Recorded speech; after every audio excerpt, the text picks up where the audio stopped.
자, 오늘은 비트킥에 대해서 설명할게요. 자, 첫 번째로 비트킥의 목적, 그리고 비트킥 타이밍 맞추는 방법, 그리고 비트킥 훈련법. 크게 이렇게 세 가지 정도로 대충 설명을 해보겠습니다. 일단 6비트킥하고 2비트킥, 4비트킥 이렇게 킥 타이밍 맞추는 방법을 한번 해볼게요. 일단은 핵심이 이걸 아셔야 돼요. 자, 보세요. 어떤 킥이든 간에 이 마지막 푸시 완료 때 있잖아요. 푸시 완료. 이때 푸시 완료된 팔에 발차기가 나가면 돼요. 자, 이런 식으로. 요것만 일단 기억하시면 됩니다. 자, 6비트 킥 한번 해볼게요.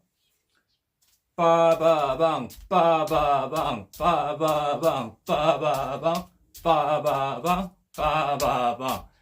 이게 6비트 킥이고, 이제 2비트 킥입니다. 빵, 빵, 빵, 빵. 이게 2비트 킥이고, 이제 4비트 킥. 빠방, 빠방, 빠방, 빠방. 요게 4비트 킥이고, 또 이렇게 할 수도 있죠. 빵, 빠바방, 빵, 빠바방, 빵, 빠바방. 아이고. 그리고 훈련 방법은 여러 가지가 있습니다. 일단 지금 방금 보신 것처럼 이렇게 지상에서 팔하고 발하고 맞추는 훈련, 그리고 아니면은 완전히 엎드려서 이렇게 바닥이 엎드려서 팔하고 발하고 맞추는 훈련, 아니면 또 저절로 되는 경우도 있어요. 이런 경우가 있어요. 그러니까 예를 들어서 오히려 비트킥을 제가 가르쳐 주면은 더 안 되는 경우가 있어요. 그러니까 우리가 군대에서 제식 훈련할 때 이렇게, 자, 봐봐요. 우리가 군대에서 제식 훈련할 때 오른손 나갈 때 왼발 나가라 이렇게 하잖아요. 근데 요거를 꼭 가르쳐 주면은 이렇게 된단 말이야. 그러니까 어떤 사람은 요걸 가르쳐 주면은 오른손 나갈 때 왼발 나가라 이렇게 딱 이게 자연스럽게 돼야 되는데, 군대에서 제식 훈련 하다 보면은 오른손 나갈 때 왼발 이렇게 가르쳐 주면은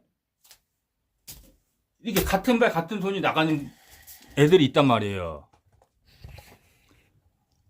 그러니까 꼭 비트킥 안 가르쳐 줬을 때는 잘 타이밍 맞춰. 근데 가르쳐 주고 나면 또 안 맞춰. 이게 그걸 생각하면 또 안 맞는 경우가 있더라고요. 그러니까 방법은 뭐 여러 가지입니다. 일단은 지상훈련, 저 같은 경우는 지상훈련 했어요. 근데 뭐 왼팔 오른팔 왼팔 막 이렇게 너무 자세하게 안 하고 그냥 빠바방 빠바방 요렇게만 맞춰서 이제 지상훈련 했고, 물속에서 할 때는 이제 스노클 끼고 킥 맞추는 거에만 집중을 해요. 그렇게 하는 방법이 있고, 아니면은 뭐 저절로 되는 사람들도 있는데, 저절로 될 때는 대신 이게 강해야 돼. 이게 풀 푸시가 이게 강해야지 비트킥이 맞을 수 있어요. 그러니까 이 발하고 킥하고 마지막 푸시, 이거 임팩트 포인트가 이게 딱 이게 맞아 떨어져야 돼요. 근데 이게 좀 약하면은, 이게 약하면 풀푸시 힘이 약하면은 이게 잘 안 맞더라고요. 그러니까 일단은 이거 단련을 이게 강해야 됩니다. 이게 강해야 돼. 빠방 뭐 이런 식으로 이게 강해야 됩니다. 일단 이렇게 훈련 방법은 이렇게 나눌 수가 있고요.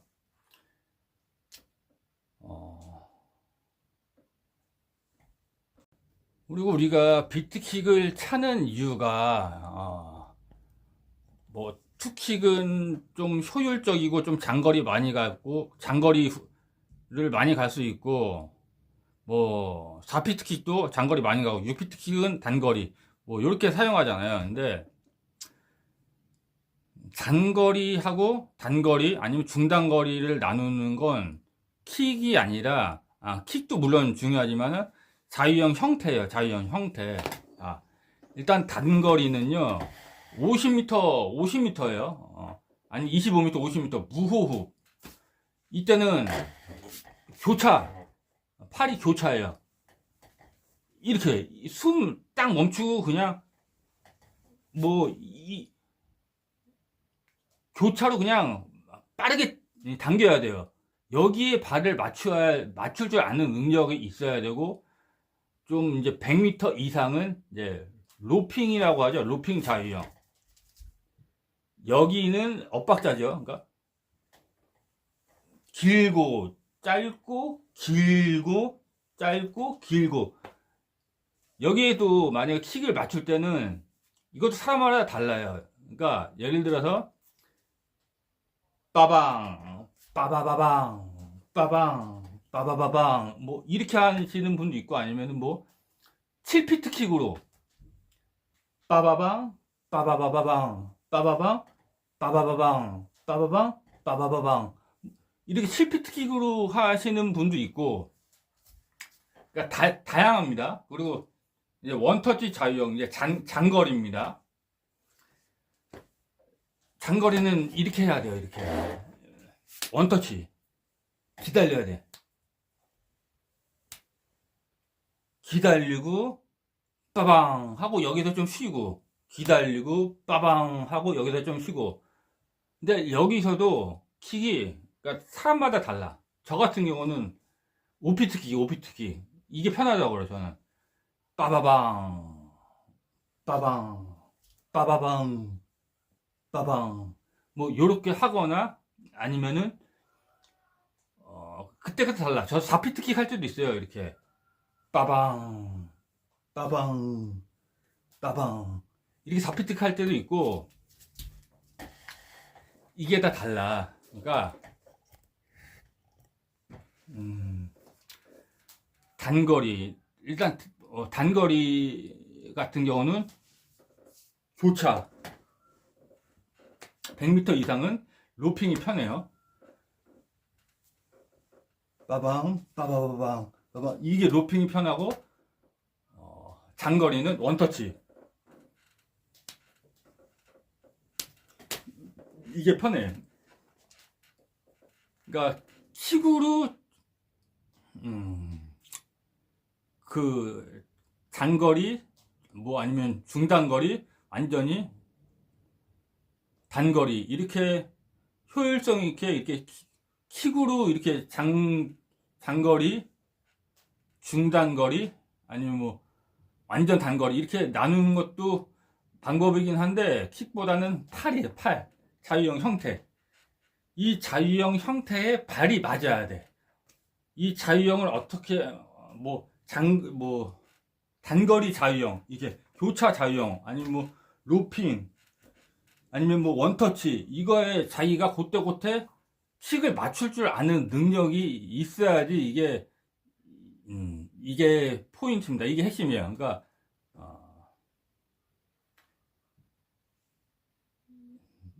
그러니까 저 같은 경우는 킥에 너무 신경을 그렇게 쓰질 않아요. 그러니까 뭐 단거리, 뭐 교차 자유형, 로핑 자유형, 원터치 자유형 할 때 주는 팔이야, 팔. 이 팔. 그리고 팔이 이 리듬, 아니면 팔이 형태고, 다리는 그냥 보조의 역할로. 다리 역할은 밸런스 잡는 거, 아니면 부력. 다리에 집중하게 되면은 킥, 뭐 6피트 킥, 뭐 어떤 맞춘다고 해도 이게 안 나가는 경우가 불에 오히려 킥이 방해가 되는 수가 있어요. 그러니까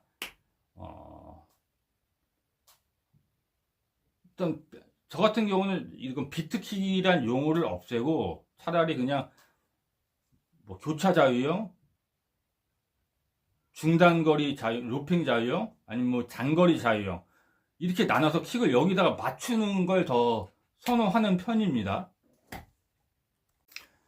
그리고 저희가 하는데 킥이랑 팔 동작이랑 이 타이밍이 맞았는지 안 맞았는지 구분하는 방법이 있는데 좀 추상적이지만은 킥 타이밍하고 이 팔 타이밍, 정확히 말하면은 마지막 푸시 완료의 킥, 요거의 임팩트 포인트가 맞으면은 나가는 게 달라요. 엄청 이게 쭉쭉 나가는 그 느낌이 들어요. 이게 부력도 되게 좋아지고